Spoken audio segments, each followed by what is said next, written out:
Tell us, Lily, because you listed it off for me. What are the productions that you've worked on? I've mainly worked for two Miramax features, in Amazon Studios production, which is a feature. I'm currently on an Amazon Studios TV series, and then I worked on an indie feature. I like an indie feature back in like late November in the COVID department. Because of getting on Tender Bar, I met my current bosses that I'm here with.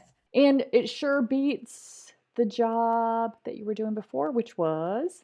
Working at my donut shop for over 6.5 years and sobbing on the inside.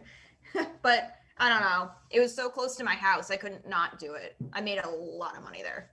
Made a lot Yeah, well, all these jobs set us up for the next step, you know. of money. But we don't want to stay in them for 6.5 years. So you're smart to, make that move, and you did, and you are. Yeah, because people were saying in the chat, like, you'll know when it's time to go, Brandon. And it's like, for me, one of my coworkers and my friends had just like, she got a different job opportunity. So she kind of left.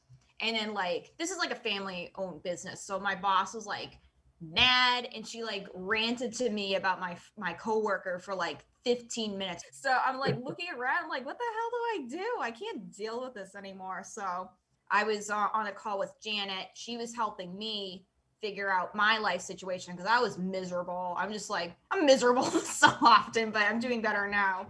And during that call, I reached out to my friend who's looking, they were looking for the COVID people on Tender Bar, which is how I met my bosses here, and they liked me. And that's how, because I jumped on Tender Bar, which is George Clooney's movie, I got the opportunity to come down here and like kind of change my life around. The thing I'm the most excited about with you, Lily, is you have been able to shift your mindset in the way that you're thinking. It was a pattern that she'd gotten into, just seeing things from more the dark side, the downside, and living there.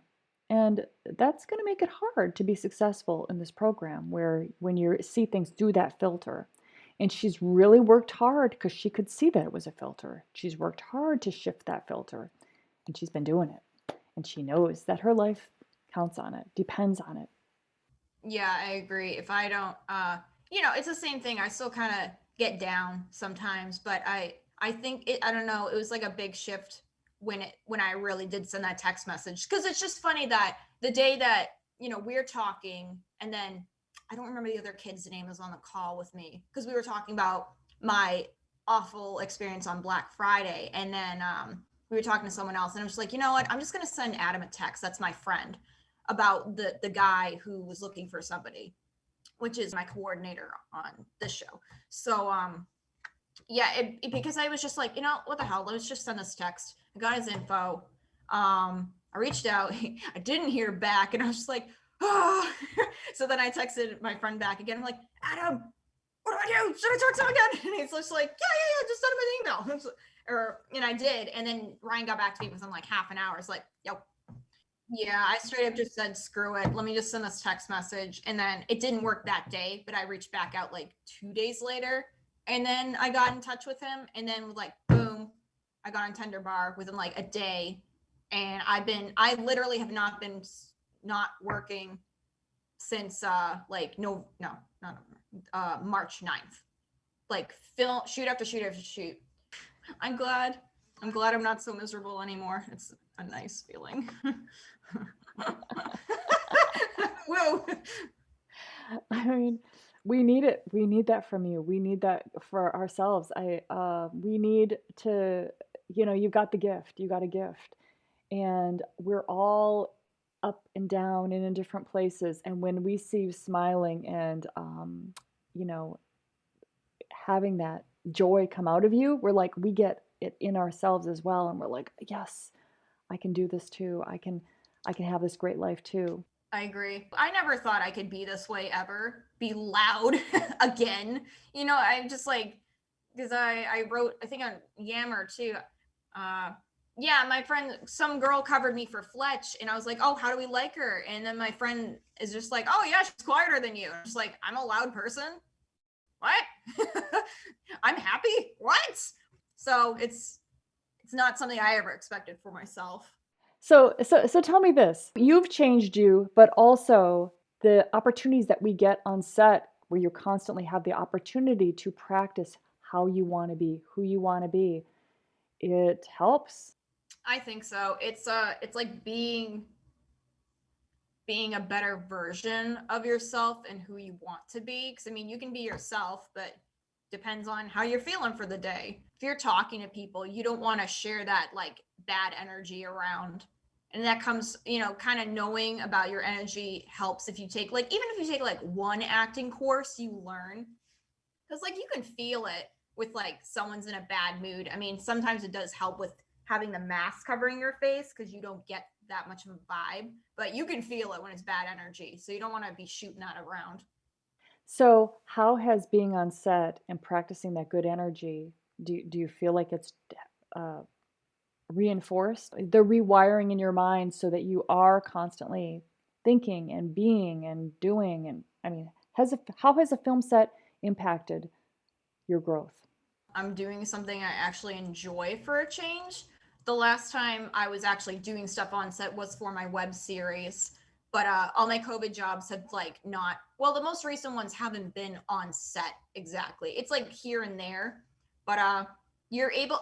I don't know. It's like whatever you want to do. If you're on set, you definitely have the opportunity to talk to people in your craft. Because I just mentioned it that I was interested in props to someone else, and then the props guy was right there. He was like digging through the trash because they needed trash. And he's like, "You're interested in props?" So I've kind of been in touch with him again, but I had to leave the show. So I reached out to him over Facebook the other day. I was like, "Hey, I'm so glad we're friends on Facebook. Sorry we didn't finish our conversation. But the better positivity you have and, being likable, the more likely you'll be able to get where you want in life. 100%. Definitely that shift, like I think about all the time, even if I'm scared to talk to somebody kind of higher up, I'm like, no, just think of it like we already like know each other, so we're friends as far as I know. I don't know about their end, but I'm already like, oh, just be friends. That helps a lot. This is so valuable to be able to practice that on Mhm. set every day with different people all day long. You can practice this and get much better at it. And for me, and I'd like to hear your story, but for me, film sets turned me into the person I wanted to be because I wanted to be upbeat and positive and laughing all the time and asking people questions about themselves. And in your regular job, you've got, if it's ordinary world, you got the pressure of what you're supposed to be doing. Like for me, it was sales. It didn't really, I don't know, it wasn't like enough.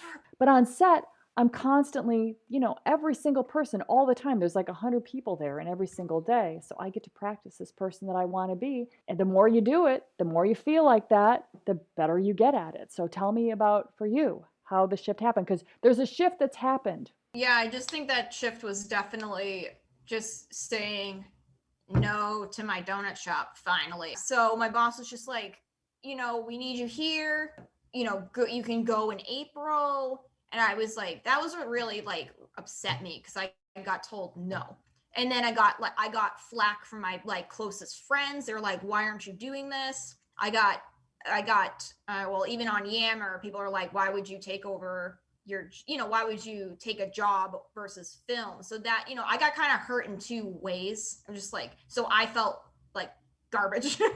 But then this opportunity for the Tender Bar came up, and it being directed by George Clooney, and I'm just like, so when I was back and forth with my boss, I was just like, listen, I'm not going to say no to this opportunity with one of the most renowned actors, people like entrepreneurs in the world. And ever since I made that shift to say no to donuts, I got this opportunity to come to another state and live here. What did you choose to believe about yourself is true in order to grow into this opportunity and the person that you are today? Because it wasn't just the opportunity that made the change, it was you. You had the courage. You decided you're going to bet on yourself. You decided that you're fucking doing this. That's what made the change. And then you're like, since I'm doing this, I'm going to make sure I'm successful. So I'm going to work on myself. I'm going to be positive. I'm going to be with people. And that's who I want to be anyway. I'm going to practice that. Solution minded, you know, I'm I'm going to step up. Definitely I don't know when we start learning about it in the modules, but just the whole thing with deciding, like deciding who you're going to be, deciding what you're going to do. I just decided to say no to like not doing this opportunity to be on the tender bar, even if it was COVID, even if I was making less money. I didn't care. I'm just like, listen, I know you guys don't like COVID stuff. You don't, because they don't get it. They think COVID has nothing to do with the film industry. And I had to explain to both my bosses, they're like a husband wife duo. And it was like, no, it's not, but it is, because that's how you meet everyone. You network and you make friends, and then you get on other movies and yada, yada, yada. It's just like they didn't see that. And I'm just like, I saw something they didn't, because they're not doing this. Just deciding to say yes versus no.